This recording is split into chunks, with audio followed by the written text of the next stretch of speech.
Welcome folks, Sunny Sharma here from VIPCondoPrice.ca and Condo Here. We have this great opportunity in about a few minutes. We're actually going to be entering into the room with all the officials from the M-City project. We look forward to sharing all of this value with you.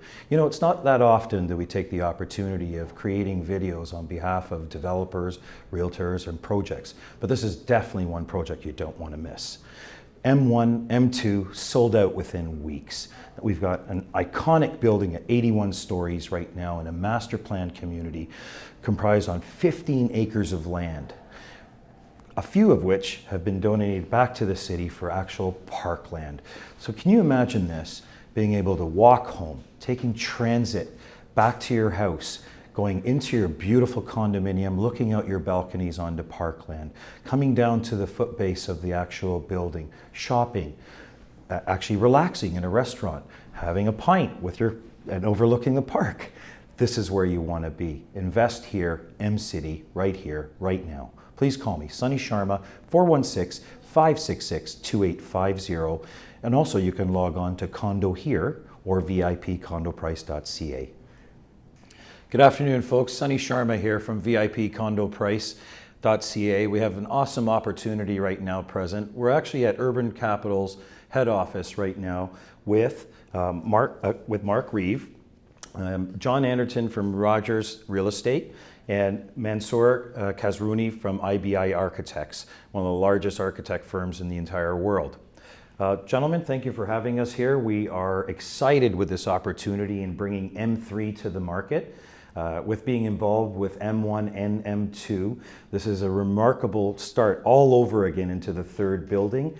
And maybe Mark, I can start with you from Urban Capital, and you can give us a little bit of history about the project. Yeah, we're very excited about M3. We launched M1 and M2 to amazing result last year. I think it was a record in terms of the number of people who took interest in the project. It was a fantastic sales program, and the buildings are spectacular, and they bookend what's happening with the Maryland Towers on the other side of downtown. And they're really iconic in their own right, M1, M2, and we tried to figure out how we're going to top that. What are we going to do next to complement what we've already done with M1 and M2? So we went out and held an architectural competition. We invited 5 of the top firms in Canada. Asked them all to do a design for the property for the next site, and we came up with what we think is a real winner with Mansoor and IBI. It's a really very striking building. He took the challenge on and realized that maybe it's time to go big or go home with this one, and went to 81 stories. And this is awesome. Yeah, it's going to look fantastic next to M1 and M2, which are 62-story buildings now. So it's going to be an amazing collection of some spectacular architecture, and we're committed to making sure all the rest of the buildings that are built on this site are as equally exciting as these 2 or 3 now. Beautiful. John, I know that Rogers Real Estate has owned the property for many years now. Can you share some of the history behind this plot of land? Yeah, this is part of a much larger land acquisition that Ted Rogers did back in the 60s, actually. He purchased over 30 hectares of land in Mississauga near here, Ontario. A lot of that was sold off to residential developers, but he kept this prime piece in Center Ice, downtown Mississauga, because he recognized that it was a jewel of a property, and he always wanted to do something with it. He just didn't know what he wanted to do with it. So for a period of time, he had his radio transmitters for his radio station CHFI located on the property, and when the CN Tower was built, those transmitters got moved to the CN Tower. And the land sat vacant for a number of years. I came along 11 years ago, and one of the first questions he asked me was, what should I do with this? I've got this great 15-acre parcel of land in Mississauga, what should I do with it? And so I got in touch with Mark, who I've known for many years through previous real estate experience, and we sat together and hired a firm in New York, Cooper Robertson, to help us with the design of a master plan community, because we wanted this not to just be about 1 or 2 buildings. We wanted this to be about a community where people would want to live. And so that's the genesis for this project, basically. Beautiful. I know Mansoor from IBI. Could you share a little bit about the architectural attributes of this building? And I know that you've got vast global knowledge, and maybe where you pulled from in other parts of the world to put this building together. Well, so obviously when we started to look at the competition brief and the context of the site, in reviewing the skyline, the two developments that stood out for us were the existing Marilyn Monroe towers that are just east of here, that had sort of set the bar for architectural excellence in Mississauga, and then followed by M1 and M2, which did an outstanding job of setting the tone for what the architectural aspirations for M-City are.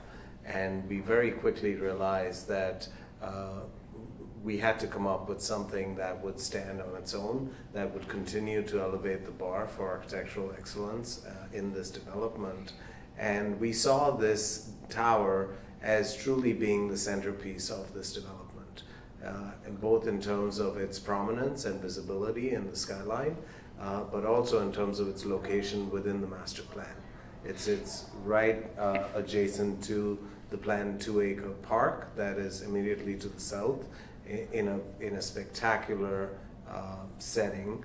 And architecturally, we decided to do a tall 81-story tower that actually has a very slight twist to it at the upper quarter and the lower quadrant of the building, and then a very simple slender shaft in the middle.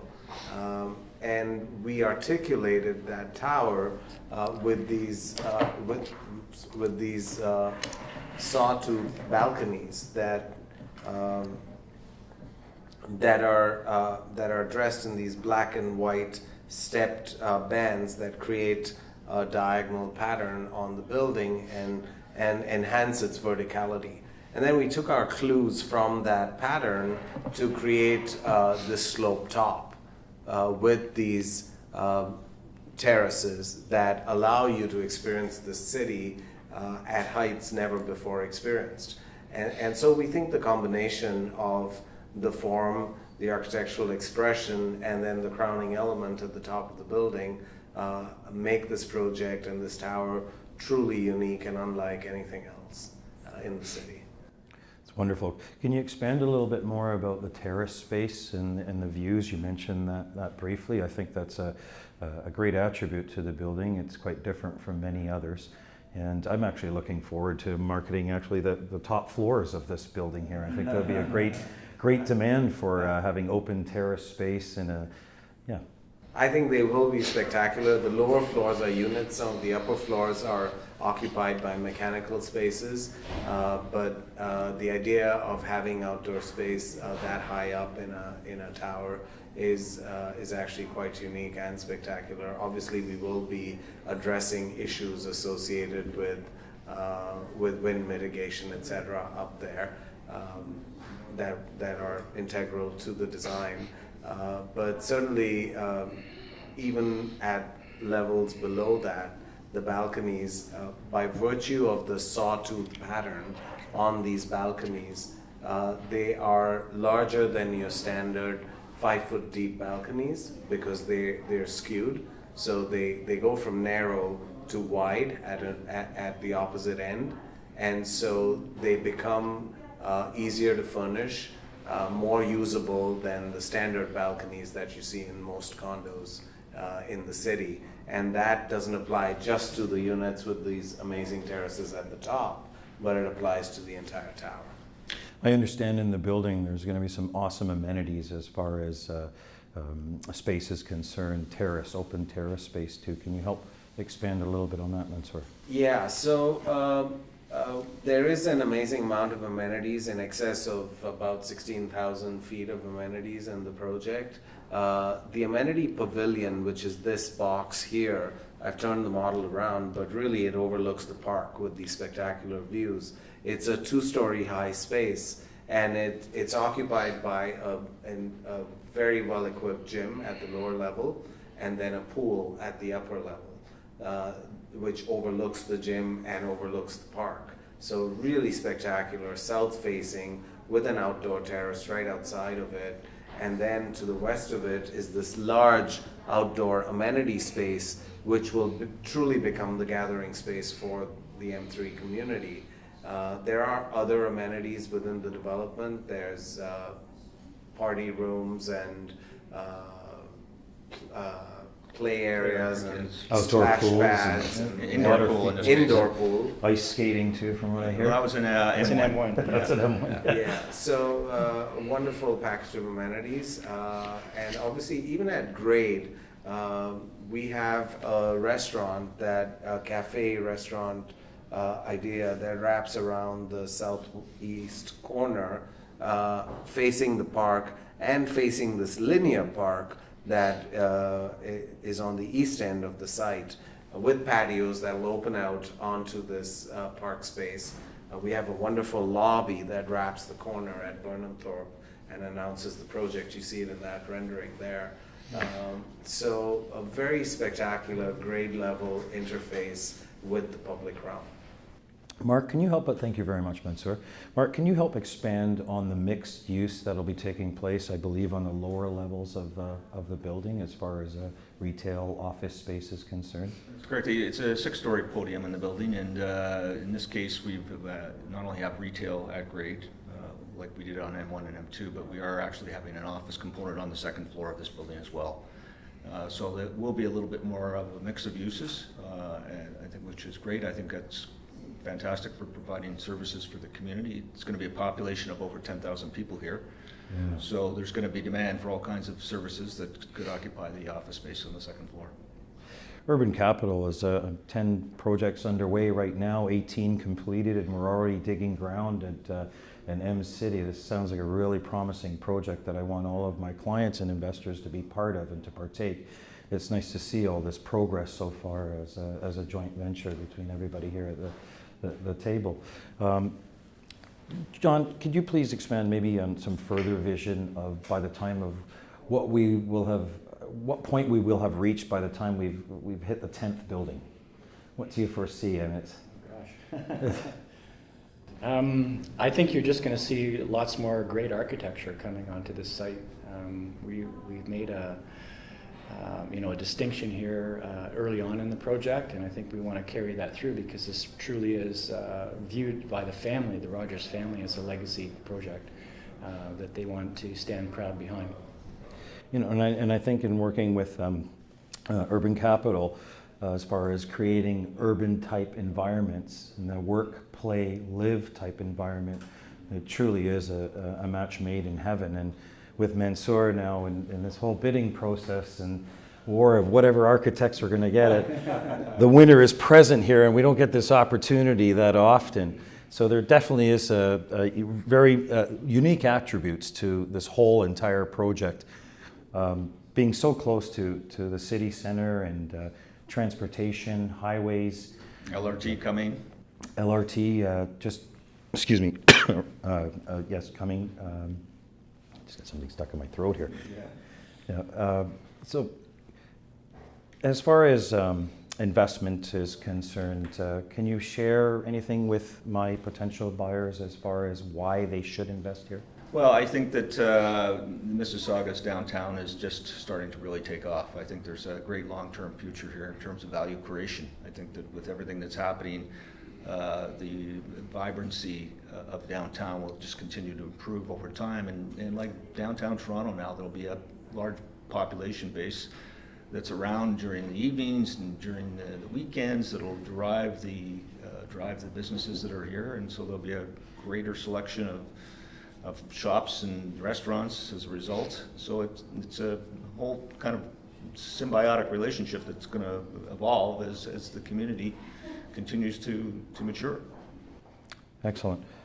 We're definitely looking forward to the construction of the first 2 buildings, which is well underway right now, and I know that our buyers that had invested in the first 2 projects are longing to get their keys for occupancy and get in, and it's quite positive in today's environment to see the actual project proceeding through from beginning to end. So I have a higher level of conviction in recommending this project to all of my clients. Being a master planned community, you can work, live, enjoy your leisure time with your family. The way this 15 acres is comprised of is truly in that nature. You could literally walk to wherever you need to. Restaurants at your footsteps. Mississauga has a high level of footprint as far as basic employment is concerned. A lot of the new migrants, I believe, do migrate to Mississauga too. What else can you share with us, John, about the project that would help convince my buyers? I'm here, I like this to be as casual as possible. Sure. I think you've already seen the commitment, Credibility. Credibility, Yeah. the family behind the project and the partners that we've chosen to partner with in the project. We're only a little over a year away from having sold the first 2 buildings, and they're already under construction. So I think that sends a very strong positive message about the credibility behind the people that are doing this development. Awesome. Mark, any final notes for our viewers here? Anything you can recommend for them to Move quickly, because if it sells anywhere like M1, M2 did, it's going to go fast. So if you're interested, then sign up right away. You hear that, folks, right? We've got a proven track record here between M1 and M2, and now we're on to M3. Are you still driving BMWs, by the way? Absolutely, yeah. So do I. I love them myself, too. So the irony of it all. Mansoor, from a design perspective and being with one of the top architectural firms globally, as far as value in one investing in this building, can you share a little bit from that perspective? And Well, look, for us, design doesn't kind of stop at the form of the building. I think functionality and efficiency are really important. We are practicing in many, many markets around the world. We have had the benefit and the experience of designing literally tens of thousands of residential units. We've housed hundreds of thousands of people in their homes, and so we understand what it takes to design well-crafted, well laid out units that are highly functional, very efficient, and most importantly, livable. They've got to be places where, even if they're small, even if they're compact, they are well laid out. So everything is considered and carefully organized for people to live their life in these spaces. And that to me is actually a great hallmark of good design. thank you, Mansoor. Thank you, Mark. Thank you, John. I really appreciate this opportunity for our buyers once again, and bringing some information to the table of which they can ponder and not ponder that long, that is. And I look forward to getting started as far as selling. So please give me a call, Sunny Sharma, and we look forward to helping you. Thank you.